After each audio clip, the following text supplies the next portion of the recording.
Hello students, welcome to affairs cloud. My name is Vikas Rana. Students, हम best of the best current affairs provide करते हैं। आप हमारी application career cloud को जाके चेक कर सकते हैं, जहां पर आप इजीली आपको वेरियस कोर्सेज देखने को मिलेंगे, क्विजेज अटेम्प्ट करने को मिलेंगी, पीडीएफ्स मिलेंगी जो कि आपकी प्रिपरेशन में बहुत ज़्यादा हेल्प करने वाली हैं। हमारा जो सेशन है, हमारा जो कोर्सेज है, ये क्यों टॉप नॉच रहते हैं?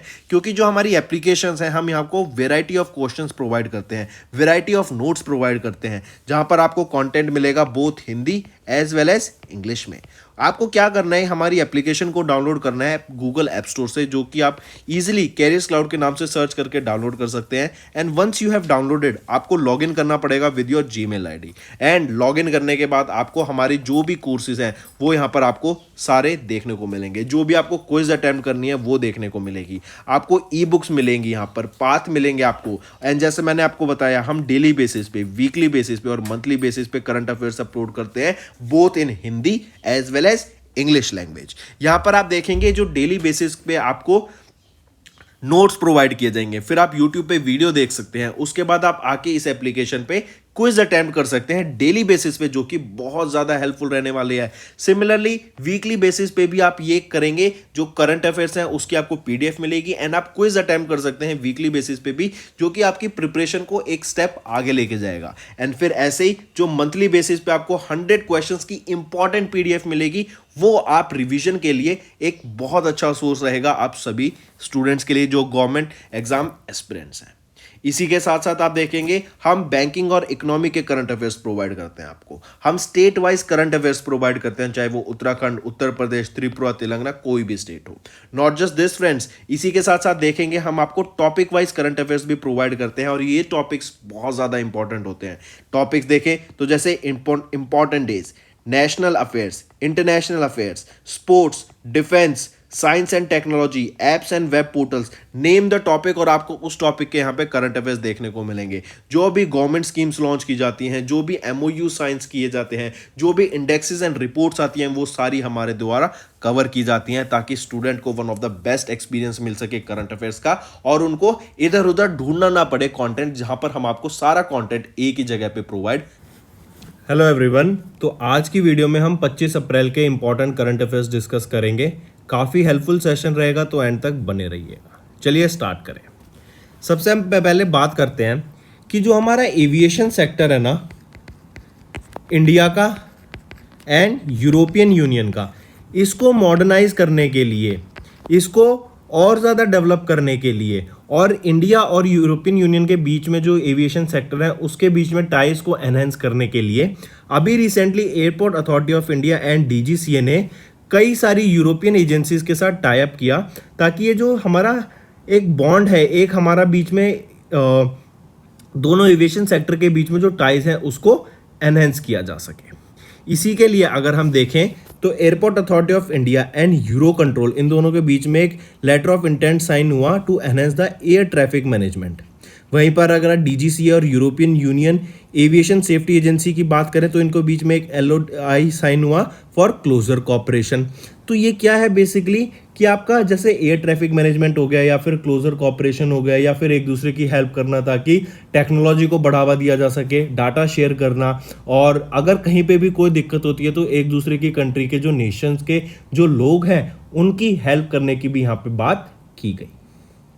ठीक है, ये जो पार्टनरशिप है यूरो कंट्रोल एंड एआई की बात बीच में, ये क्या करेगी कि जो परफॉर्मेंस है between the long range flights और उनके जो एयर स्पेस के बीच में जो भी एक कम्युनिकेशन है वो बेटर करेगी, एयर ट्रैफिक मैनेजमेंट में और ज़्यादा बेटर करेगी। ठीक है, जो फ्लो होता है उसको और ज़्यादा स्मूथ करने की यहाँ पे बात की गई। यहीं पर याद रखेंगे जो इंडियन गवर्नमेंट है, इनका टारगेट क्या है कि जो हमारा ग्रीन एनर्जी है, हम जो एयरपोर्ट्स हैं उनको 100% ग्रीन एनर्जी पे शिफ्ट कर दें बाय 2024, और उनको कार्बन न्यूट्रल बना दें बाय 2030। अगर आपको याद हो, इंदिरा गांधी इंटरनेशनल एयरपोर्ट, ये ऐसा एयरपोर्ट है जो कि आपकी हाइड्रो एनर्जी पे वर्क कर रहा है, ठीक है, प्लस सोलर एनर्जी पे वर्क कर रहा है। करेक्ट। चलिए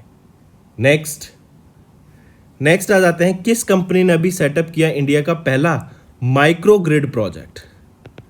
माइक्रो ग्रिड प्रोजेक्ट स्टार्ट किया ले में, वो रहेगी यूनिकॉप्स। UNWCOPS। यूनिकॉप्स के द्वारा, यूनिकॉप टेक्नोलॉजी के द्वारा इंडिया का पहला green hydrogen microgrid project setup किया गया है लेह में। ये यूनिकॉप्स टेक्नोलॉजीज लिमिटेड, ये दिल्ली बेस्ड कंपनी है, ठीक है, और ये स्पेशलाइज्ड है green hydrogen and solar development में।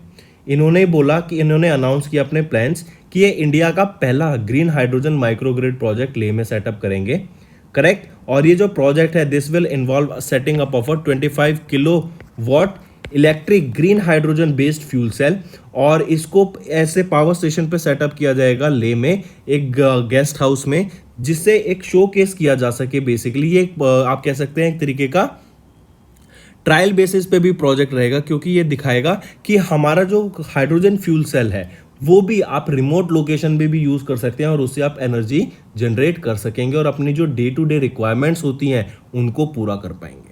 ये जो प्रोजेक्ट है ये 3200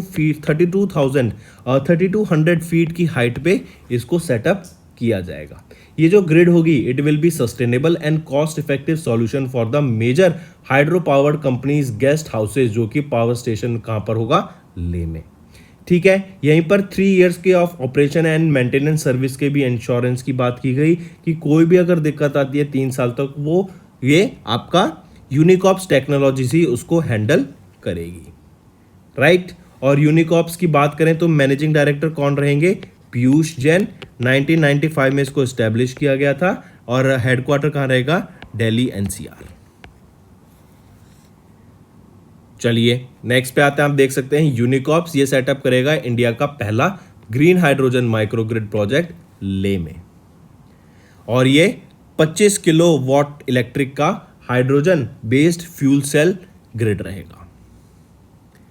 नेक्स्ट पे आते हैं। अभी रिसेंटली किन के द्वारा लॉन्च किए गए नए फीचर्स इन ई श्रम पोर्टल फॉर अनऑर्गेनाइज्ड वर्कर्स। पहले तो यही याद रखना, ई श्रम पोर्टल आ जाता है तो हमेशा उसको किससे एसोसिएट करेंगे, अनऑर्गेनाइज्ड वर्कर्स से। कि यहाँ पे जो अनऑर्गेनाइज्ड वर्कर्स हैं उनको वेरियस अपॉर्चुनिटीज प्रोवाइड कराना in the field of job से रिलेटेड कोई एम्प्लॉयमेंट की अपॉर्चुनिटी है वो बताना, फिर स्किल्स प्रोवाइड कराना, जो स्टैंडर्ड्स हैं मार्केट स्टैंडर्ड के हिसाब से स्किल प्रोवाइड कराने की बात की गई। यहीं पर आप देखेंगे कि जो नई नई स्कीम्स लॉन्च की जाती हैं सरकार के द्वारा, चाहे वो स्टेट गवर्नमेंट हो या फिर गवर्नमेंट ऑफ इंडिया मतलब सेंट्रल गवर्नमेंट हो, तो उनके द्वारा जो भी स्कीम्स प्रोवाइड की जाती हैं इनके बेनिफिशिएंट के लिए, अनऑर्गेनाइज सेक्टर को हेल्प करने के लिए, तो उन स्किल्स के बारे में भी यहाँ पर, उन स्कीम्स के बारे में भी यहाँ पर बेटर अपॉर्चुनिटीज उनको प्रोवाइड की जा सके एट एन ईजी वे। इसीलिए ये और नए फीचर्स ऐड किए गए हैं ई श्रम पोर्टल में अनऑर्गेनाइज्ड वर्कर्स के लिए। अब क्वेश्चन 2 तरीके से आएगा। एक आ जाएगा कि ये पूछा जाएगा कि किस व्यक्ति के द्वारा इसको लॉन्च किया गया, दूसरा मिनिस्ट्री आ जाएगी, ठीक है। तो अगर व्यक्ति का नाम आ रहा है तो भूपेंद्र यादव याद रखेंगे, भूपेंद्र सिंह यादव के द्वारा ई श्रम पोर्टल के नए फीचर्स लॉन्च किए गए फॉर अनऑर्गेनाइज्ड सेक्टर। ये जो नया वर्जन है यहीं पर आपका डाटा शेयरिंग पोर्टल भी रहेगा और डाटा एनालिटिक्स टूल भी रहेगा यहाँ पर, ठीक है। काफ़ी इंपॉर्टेंट है, मार्क करेंगे। जैसे मैंने बताया या इस फीचर से क्या होगा, नए नए फीचरों से आपको नई नई अपॉर्चुनिटीज़ के बारे में पता लगेगा, जो मार्केट स्किल्स हैं उसके बारे में पता लगेगा, अगर कहीं पे अप्रेंटिस या फिर इंटर्न की अपॉर्चुनिटी आती है उसके बारे में पता लगेगा, पेंशन स्कीम्स के बारे में, नई नई स्कीम्स जो सरकार के द्वारा लॉन्च की गई वो सारी यहाँ पर मेंशन की जाएंगी, करेक्ट।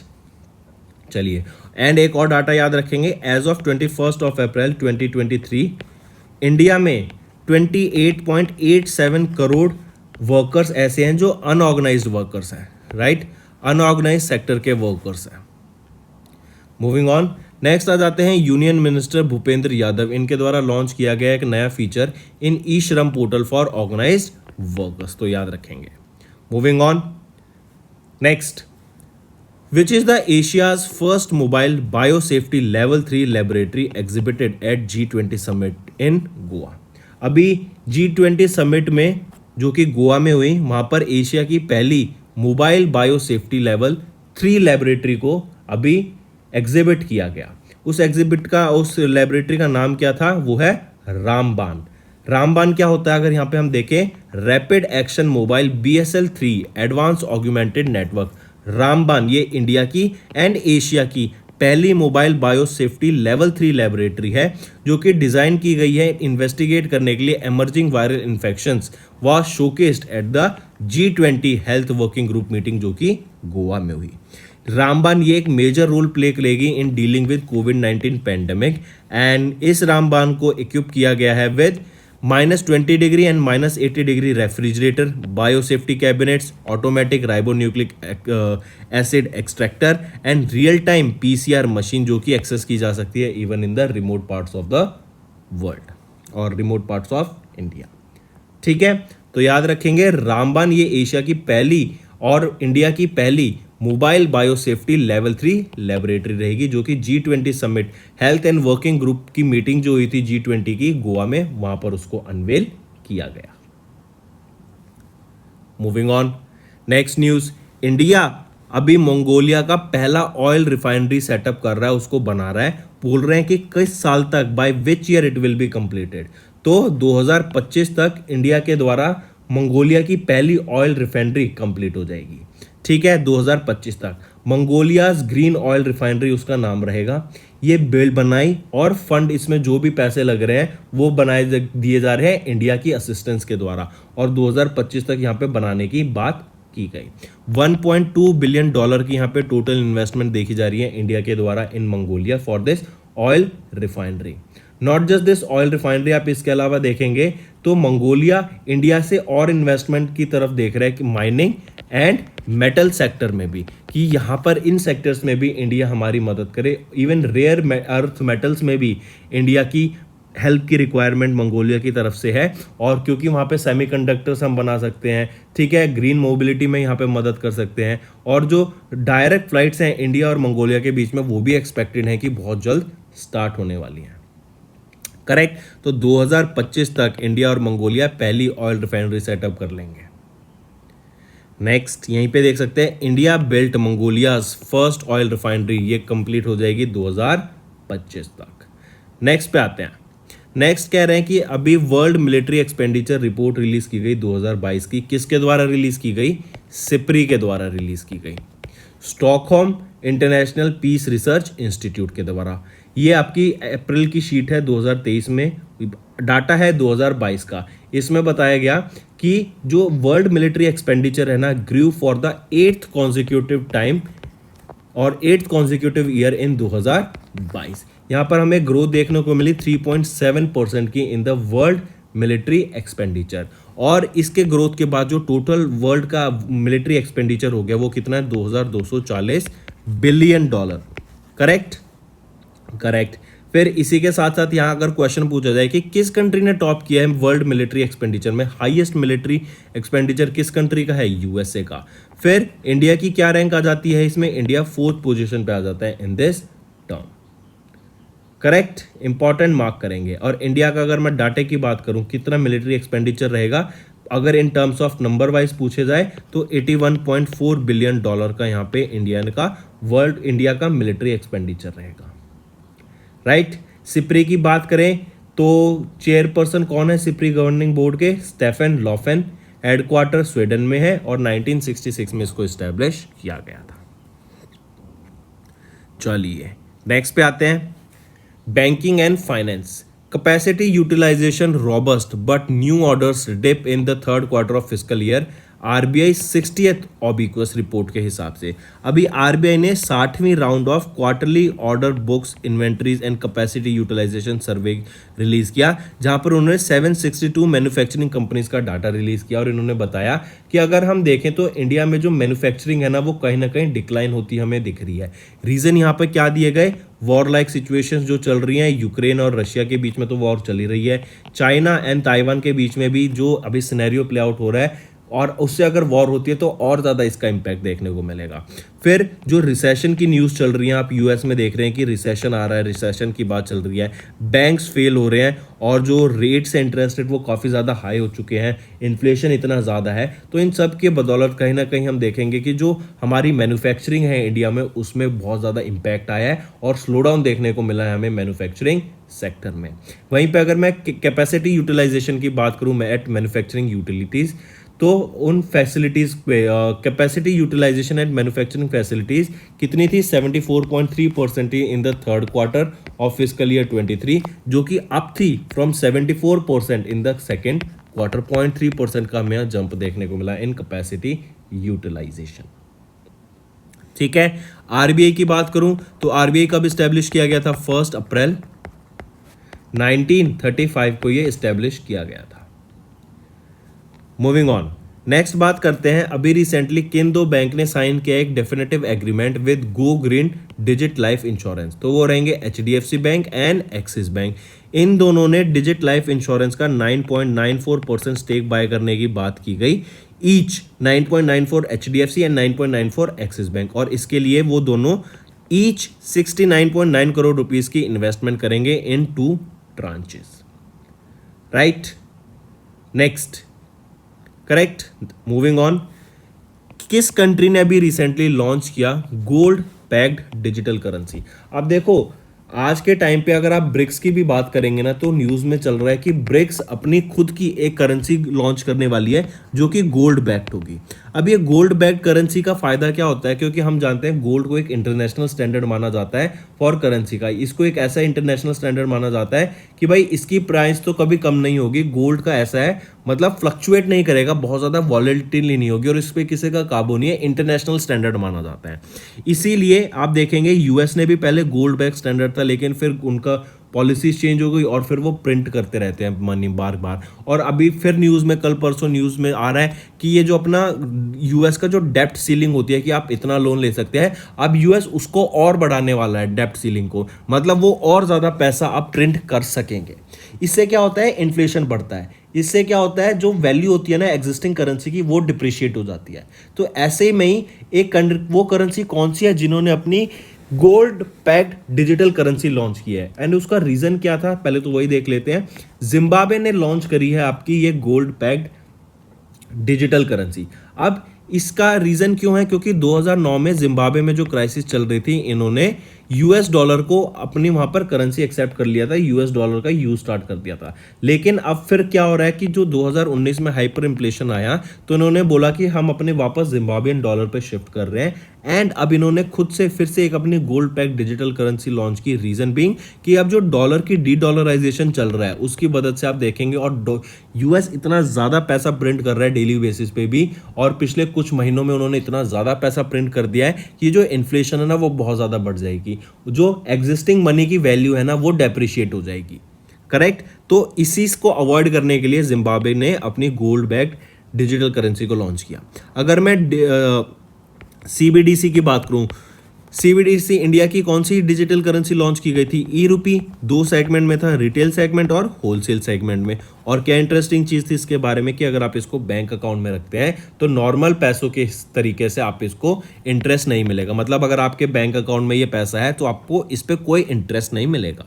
ठीक है, ये सिर्फ और सिर्फ ट्रेड पर्पज के लिए लॉन्च की गई है। तो यहां देख सकते हैं रिजर्व बैंक ऑफ जिम्बाब्वे ने लॉन्च किया गोल्ड पैक्ड डिजिटल करेंसी को। मूविंग ऑन, नेक्स्ट आ जाता है Indian and Nepali private companies ने एग्रीमेंट साइन किया फॉर डायरेक्ट एनर्जी सेल। देखो पहले क्या होता था कि नेपाल और इंडिया के बीच में अगर एनर्जी की सेल होगी ना, या बाइस करना होगा या सेल करना होगा, तो ये गवर्नमेंट के द्वारा किया जाता था या गवर्नमेंट की कोई एंटिटी ये काम करती थी।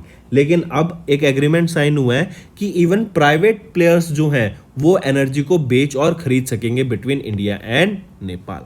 नेपाल पावर एक्सचेंज जो कि इस्टेब्लिश की गई है बाय प्राइवेट सेक्टर, इनका एम है ट्रेडिंग इलेक्ट्रिसिटी अब्रॉड, एंड इन्होंने इंडिया की स्टील मिंट के साथ ये एग्रीमेंट साइन किया है। तो डायरेक्टली याद रखेंगे कि पहले जो गवर्नमेंट एक दूसरे से एनर्जी बाय सेल करती थी, अब even the private companies will be able to buy and sell energies.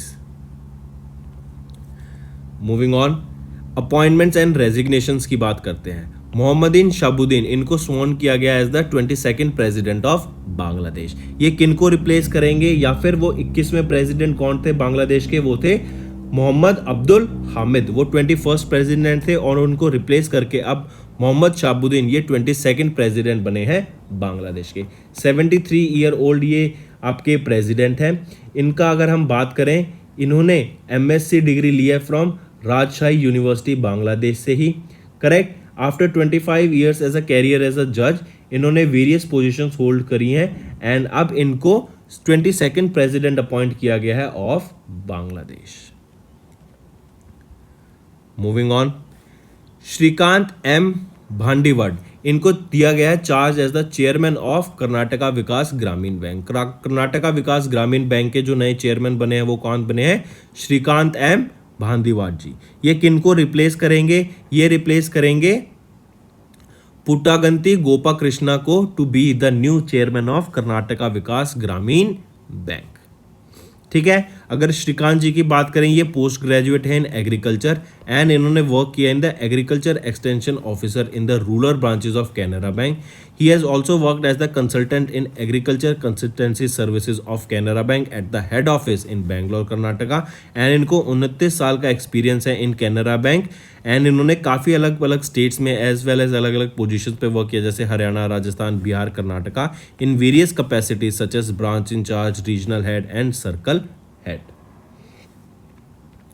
Moving on, science and technology की बात करते हैं। डीआरडीओ एंड इंडियन नेवी इन्होंने कंडक्ट किया successful trial of BMD interceptor from naval platform. I repeat, DRDO and Indian navy इन्होंने मिलके एक ballistic missile defence interceptor को टेस्ट किया है off the coast of Odisha in bay of Bengal. ये क्या है कि कोई भी ब्लास्टिक मिसाइल का अगर थ्रेट आता है उसको सी लेवल से अगर हम टैकल कर सकें, इसीलिए ये टेस्ट किया गया। फिर याद रखेंगे, प्रायर टू दिस डीआरडीओ ने एक लैंड बेस्ड बीएमडी सिस्टम का भी टेस्ट किया कि अगर कोई लैंड से प्लास्टिक मिसाइल आती है तो हमें उसे कैसे डील करना है, उसे कैसे खत्म करना है, उसको डिस्ट्रॉय करना है। ये सारे टेस्ट अभी किए गए। तो याद रखेंगे, बीएमडी इंटरसेप्टर का टेस्ट किया गया off the coast of Odisha in bay of Bengal by DRDO and Indian navy. Next, SpaceX की बात करते हैं। स्पेस एक्स के द्वारा अभी इनका वर्ल्ड का बिगेस्ट रॉकेट बनाया गया था जो था स्टारशिप, और अभी इसका टेस्ट था स्टारशिप का, लेकिन रीजन बीइंग स्टारशिप अभी फेल रहा। क्यों? क्योंकि स्टारशिप में कुछ दिक्कत आ गई और उसको एज अ वो डिस्ट्रॉय हो गया, वो उसका मतलब एक्सप्लोड हो गया बीच में ही हवा में। लेकिन वहीं पे दूसरी तरफ एलन मस्क का एक उन्होंने अपने स्टेटमेंट में दिया कि दो it was a failure mission, दो वो एक्सप्लोड हो गया इन मिड ईयर, लेकिन उससे जो हमने डाटा कलेक्ट किया ना वो बहुत बेनिफिशियल डाटा है। और जो नेक्स्ट हमारे, ये तो एक तरीके से टेस्ट ही तो था, मतलब एक प्रॉपर रॉकेट इसको बनाया नहीं गया कि एक फाइनल स्टेज पे था, इसको एक टेस्ट किया गया था कि क्या अगर हम स्टारशिप को बनाते हैं और उसमें क्या क्या दिक्कतें आ सकती हैं, तो उसके लिए डाटा भी कलेक्ट किया गया है यहाँ पे। और जो नेक्स्ट वर्जन हम बनाएंगे उसमें इस सारे डाटा को इनकॉर्पोरेट करके और जो भी कमियां थी उसको हटा के वो एक और नया बेटर वर्जन रहेगा। ठीक है, तो याद रखेंगे स्पेस एक्स का स्टारशिप जो कि वर्ल्ड का बिगेस्ट रॉकेट है वो एक्सप्लोड हो गया during the first flight test. इसी के साथ याद रखेंगे नासा ने स्टारशिप को अपॉइंट किया, उनको एज अ फेरी यूज करने की बात की गई कि ये एस्ट्रोनॉट्स को ले जाएगा to the moon in the late 2025 for the first time after the Apollo programme जो कि 1972 में एंड हो गया था। राइट, चलिए नेक्स्ट आ जाता है नेशनल पंचायती राज डे। हम कब ऑब्जर्व करते हैं? तो नेशनल पंचायती राज डे आपका 24 अप्रैल को ऑब्जर्व किया जाता है एंड 2023 में 14th एडिशन था आपका नेशनल पंचायती राज डे का। ठीक, इसी के साथ साथ याद रखेंगे ये ऑब्जर्व किया जाता है कि जो ग्रास रूट लेवल पे डिसेंट्रलाइजेशन ऑफ पावर होनी चाहिए उसको एंकरेज करने के लिए पहला नेशनल पंचायती राज डे कब ऑब्जर्व किया गया था? 2010 में ऑब्जर्व किया गया था। Then prime minister Manmohan Singh के द्वारा डिक्लेयर किया गया था कि हर साल 24 अप्रैल को हम national Panchayati Raj day observe करेंगे। नेक्स्ट आ जाता है फिर आपका international day of multilateralism and diplomacy for piece 2023। कब ऑब्जर्व किया गया? 24 अप्रैल को ऑब्जर्व किया जाता है and it is to raise awareness about the preserving the values of multilateralism and global cooperation, ताकि पीस को मेंटेन किया जा सके और जो हमारे सस्टेनेबल डेवलपमेंट के गोल्स हैं उसको अचीव किया जा सके बाय 2030। पहली बार इसको कब ऑब्जर्व किया गया था? फर्स्ट एडिशन इसका 2019 में था, 24 अप्रैल। फिर आ जाता है when do we observe UN English language day. UN English language day UNESCO के द्वारा ऑब्जर्व किया जाता है। ठीक है, इंग्लिश लैंग्वेज को प्रमोट करने के लिए और इंग्लिश लैंग्वेज में हमारा जो हिस्ट्री कल्चर है उसको सेलिब्रेट करने के लिए ये डे हम ऑब्जर्व करते हैं। कब? ये 23 अप्रैल को ऑब्जर्व किया जाता है। ठीक है, 23 अप्रैल को हम UN English language day observe करते हैं। और जो English writer poet and actor William Shakespeare है, उनकी बर्थ एंड डेथ एनिवर्सरी होती है, इसीलिए हम उसको सेलिब्रेट करते हैं 23 अप्रैल को। ठीक है, चलिए नेक्स्ट आ जाता है फिर आपका when do we observe world book and copyright day. Books के यूज़ को एंकरेज करने के लिए कि बुक्स का ज़्यादा यूज़ किया जाए, लोग ज़्यादा से ज़्यादा रीडिंग करें। ठीक है, बच्चों को, यंग पीपल को एंकरेज करने के लिए कि they should read more and more, इसीलिए यूनेस्को के द्वारा ये डे ऑब्जर्व किया जाता है 23 अप्रैल को। राइट, काफ़ी इंपॉर्टेंट, याद रखेंगे इसको। पहला world book and copyright day कब ऑब्जर्व किया गया था? 1996 में पहली बार इसको ऑब्जर्व किया गया था। तो दोस्तों ये है हमारा आज का सेशन। आई होप आपको वीडियो पसंद आई होगी। अब आ जाते हैं कुछ क्विक रिवीजन पे जो अभी हमने पढ़ा है। Airport authority of India and DGCA ने एक पैक्ट साइन किया यूरोपियन एजेंसी के साथ to deepen aviation ties between India and EU. यूनिकॉप्स ये सेटअप करेंगे इंडिया का पहला green hydrogen microgrid project Leh में। यूनियन मिनिस्टर भूपेंद्र यादव ने लॉन्च किया न्यू फीचर इन ई श्रम पोर्टल फॉर अनऑर्गेनाइज्ड वर्कर्स। रामबान ये एशिया का पहला मोबाइल बायोसेफ्टी लेवल 3 लेबोरेटरी है जो कि एग्जिबिट की गई एट G20 समिट गोवा पर। इंडिया ने बिल्ड किया मंगोलिया का first ever oil refinery to be completed by 2025। SIPRI की रिपोर्ट रिलीज की गई वर्ल्ड मिलिट्री एक्सपेंडिचर 2022 की, एंड यहाँ पे बताया गया कि जो हमारा वर्ल्ड मिलिट्री एक्सपेंडिचर है it rose by 3.7% to $2,240 billion. USA ने टॉप किया यहाँ पर और इंडिया की 4th रैंक रही। Capacity utilisation robust but new orders dip in the 3rd quarter, RBI की 6th ऑब्वियस रिपोर्ट के हिसाब से। HDFC bank and Axis bank इन्होंने एक डेफिनेटिव एग्रीमेंट साइन किया गो डिजिट लाइफ इंश्योरेंस के साथ। रिजर्व बैंक ऑफ जिम्बाब्वे की बात करें तो इन्होंने लॉन्च किया गोल्ड बैक्ड डिजिटल करेंसी को। Next, Indian and Nepali private companies, ये अभी एक एग्रीमेंट में साइन किया इन्होंने कि हम डायरेक्ट एनर्जी का सेल करेंगे। पहले सिर्फ गवर्नमेंट एंटिटीज सेल करती थी एनर्जी को, अब बाय सेल कर पाएंगी even the private players. Then Mohammed Shahabuddin इन्होंने स्वॉन किया as the 22nd president of Bangladesh.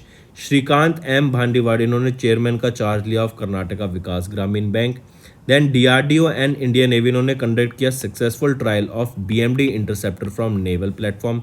Space x Starship ये वर्ल्ड का बिगेस्ट रॉकेट रहेगा और इसको एक्सप्लोर किया गया during the first flight test. Then 14th national Panchayati Raj day 24 अप्रैल को ऑब्जर्व किया गया। International day of multilateralism and diplomacy for piece 24 अप्रैल को ऑब्जर्व किया गया। यूएन इंग्लिश लैंग्वेज डे 23 अप्रैल को ऑब्जर्व किया गया। World book and copyright day आपका 23 अप्रैल को ऑब्जर्व किया गया। तो ये कुछ आपके इंपॉर्टेंट रिवीजन करंट अफेयर्स हैं आज के। अब आ जाते हैं कुछ पुराने रिवीजन करंट अफेयर्स पे, जैसे इंटरनेशनल मदर अर्थ डे जिसको हम अर्थ डे भी बोलते हैं 22 अप्रैल को ऑब्जर्व किया गया। फिर आ जाता है इकोनॉमिक एक्सप्लोजिव लिमिटेड, इन्होंने सप्लाई किया नगास्त्रा जो कि एक अनमैन्ड एरियल व्हीकल है टू इंडियन आर्मी, और इसके लिए इन्होंने एक एमओयू साइन किया था मिनिस्ट्री ऑफ डिफेंस के साथ। नेक्स्ट, इसरो ने लॉन्च की 2 सिंगापुर की satellites using PSLV C-55 rocket, कहाँ से? सतीश धवन स्पेस सेंटर से, श्रीहरिकोटा आंध्र प्रदेश से। तो याद रखेंगे कितनी सिंगापुर की सैटेलाइट? 2 सिंगापुर की सैटेलाइट्स लॉन्च की। देन ओलिवर डाउडेन ये नए डेप्टी प्राइम मिनिस्टर अपॉइंट किए गए हैं यूके के, आफ्टर डोमिनिक राब इन्होंने अपना रेजिग्नेशन दे दिया था, उसके बाद ओलिवर डाउडेन ने को अपॉइंट किया गया as the new deputy PM of UK. आप इनको पिक्चर में देख सकते हैं। फिर आ जाता है वर्ल्ड बैंक की अभी logistic performance index report release की गई है, वर्ल्ड बैंक के द्वारा रिलीज की जाती है, 7वां एडिशन था। इसमें बताया गया कि इंडिया की रैंक आ जाती है 38 इन टर्म्स ऑफ लॉजिस्टिक्स और वहीं पे सिंगापुर टॉप करता है in terms of logistics. Next, Telangana के चीफ मिनिस्टर इन्होंने अनवेल किया 125 feet tall Ambedkar statue, 146.5 crore की लागत से इसको बनाया गया है। ठीक है, और ये डॉक्टर भीमराव अंबेडकर का स्टैचू है तेलंगाना हैदराबाद में। नेक्स्ट आ जाता है IGGL, इन्होंने एशिया का largest under water hydrocarbon pipeline को सेटअप किया है और ये ब्रह्मपुत्रा रिवर में के अंडर बनाई गई है। तो दोस्तों ये हो गए हमारे आज के रिवीजन। अब आ जाते हैं आपके होमवर्क पार्ट पर। प्रोबा 3 मिशन ये अभी रिसेंटली इसरो के PSLV रॉकेट की मदद से इसको लॉन्च किया जाएगा। किस स्पेस एजेंसी से ये एसोसिएटेड है? Next, which institution is set up the corporate डेप्ट मार्केट डेवलपमेंट फंड? थर्ड, किस कंपनी ने अभी साइन की एक डील इंडियन आर्मी के साथ for procuring Akash weapon systems. तो ये 3 आपके होमवर्क क्वेश्चंस रहेंगे फ्रेंड्स। आई होप आपको सेशन पसंद आया। पसंद आ रहा है तो वीडियो को लाइक कर दें और कमेंट करके ज़रूर बताएं आपके क्या व्यूज़ हैं। अगर आप चाहते हैं हम डेली बेसिस पे कंटेंट लाते रहें तो आपको लाइक और कमेंट ज़रूर करना पड़ेगा। इससे मुझे मोटिवेशन मिलेगी ताकि मैं आपके लिए और बेटर कंटेंट प्रोवाइड सकूं डेली बेसिस पे। So that's all for the day. Thank you and have a nice day. Friends, ये हमारी वीडियो थी। आई होप आपको वीडियो पसंद आई होगी। इसी के साथ साथ फ्रेंड्स, आप हमारे यूट्यूब चैनल को सब्सक्राइब कर सकते हैं। आप टेलीग्राम चैनल पे जाके हमें फॉलो कर सकते हैं। एंड इसी के साथ साथ अगर आपको कोई भी प्रॉब्लम आ रही है या तो पेमेंट में या हमारे कोर्सेज के साथ, तो आप हमें कांटेक्ट कर सकते हैं एट द नंबर 7677333862, या फिर आप हमारी मेल आईडी पे हमें मेल कर सकते हैं। And I will make sure कि आपकी जो प्रॉब्लम है उसको जल्दी से जल्दी सॉल्व किया जाए। इसी के साथ साथ आप हमारे इंस्टाग्राम हैंडल affairscloud_official को फॉलो कर सकते हैं। कोड और याद रखना, वो है विकास 10। अगर आपको 10% का एक्स्ट्रा डिस्काउंट चाहिए तो आप विकास 10 का कोड यूज कर सकते हैं। आपको क्रैक 10 के अलावा 10% का डिस्काउंट यहां पे मिलेगा। और इसी के साथ साथ अगर आपको कोई भी इश्यू आ रहा है हमारी एप्लीकेशन से रिलेटेड, वेबसाइट से रिलेटेड, या आपका कोर्स परचेज नहीं हो रहा, या आपका कोर्स परचेज हो गया, पैसे कट गए हैं, या कोई भी इशू आ रहा है, तो आप हमें कॉन्टैक्ट कर सकते हैं एट द नंबर 9677333862, या फिर आप मेल कर सकते हैं support@affairscloud.com पे। एंड आई मेक श्योर हमारा रिप्रेजेंटेटिव आपको जल्दी से जल्दी आपको रीच करेगा एंड आपकी प्रॉब्लम को सॉल्व करेगा। That's all for the day, friends. I hope you enjoyed the session, and you can follow us on the YouTube channel, as well as apart from YouTube channel, you can go and follow us at Affairs Cloud Telegram channel. And if you have any queries related to the content or the of courses offered to you or the payment which you did on the application, you can contact us on the number provided, that is 7677333862. Apart from this, friends, you can follow us on the Facebook as well as on Instagram handle, that is affairscloud_official. In the end, friends, if you use a code that is Vikas10, you will be getting an additional extra 10% discount by using this code Vikas10. Also, if you have any problem regarding the course purchase, any problem regarding to our application, you can contact us on the mobile number, that is 9677333862. And if you want to mail us, you can also mail us on support@affairscloud.com. And I assure you that our representative from us will be contacting you soon and resolving your issue.